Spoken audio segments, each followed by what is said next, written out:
Kenya National Union of Medical Laboratory Officers are set to down their tools today after a 7-day notice they had issued to the Ministry of Health to prioritize their demands elapsed.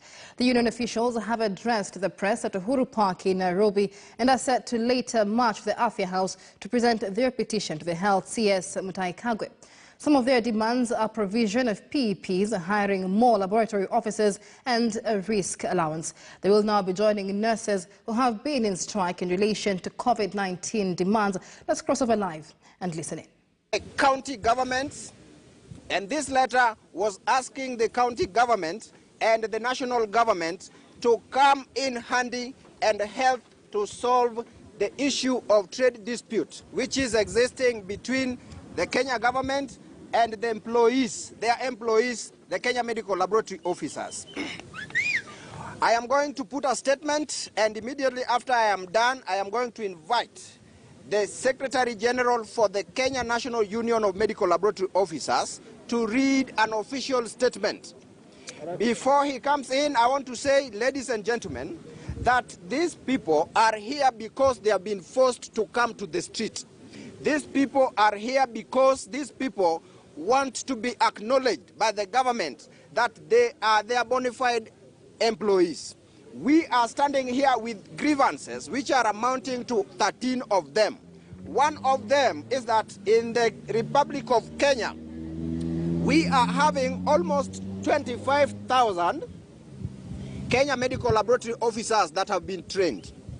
Out of 25,000, we are only having around 5,600 that have been absorbed by the Kenya government. That is national government together with county government. And the balance, if you subtract from 25,000, you get 5,000 out of it, you will find a variance, a vacancy, a shortage of close to 20,000 medical laboratory officers. And we are saying that these are the people that are doing the donkey's work. In Kenya and even across Kenya, medical laboratory officers have been misunderstood. People do not understand who these people are.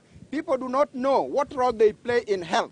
But I want to say this, ladies and gentlemen, those who are hearing me present and from the live TVs, I am saying that you are not sick until you are sick. You are not sick until the medical laboratory officer say that you are sick. I am saying this, that the Kenya medical laboratory officers have been trained, and they are the only people with the mandate and skills to identify, to say, to declare that an individual is sick. We are saying that these tests are being done, and they are being done with people who are skilled, people who are called the medical laboratory officers. And you can see that shortage. You can refer to the COVID-19 cases. We have had up to over 1 million people tested. And I can tell you that if you divide 5,600 by 47 counties, you will realize that in each county, we will be having less than 100 medical officers. These are the people that are expected to do the donkey's work, to do over 1 million tests, and people are still being tested. Some people are even being tested more than once. And we are saying that medical laboratory officers have worked, overworked, and are continuing to be undermined by the Kenya government. We are saying this, that we want the Kenya national government and the county governments to acknowledge that Kenya medical laboratory officers exist and they do very critical role.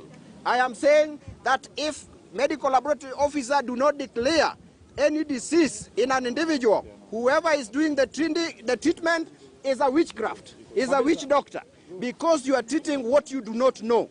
It is only the medical laboratory officers who will always tell a nurse, clinical officer, medical officer, call any person in health. It is only these officers who know what else who, all right? And we are saying, ladies and gentlemen, that from this end, we want to declare that Kenya medical laboratory officers are not going back to job if the government... Medical laboratory officers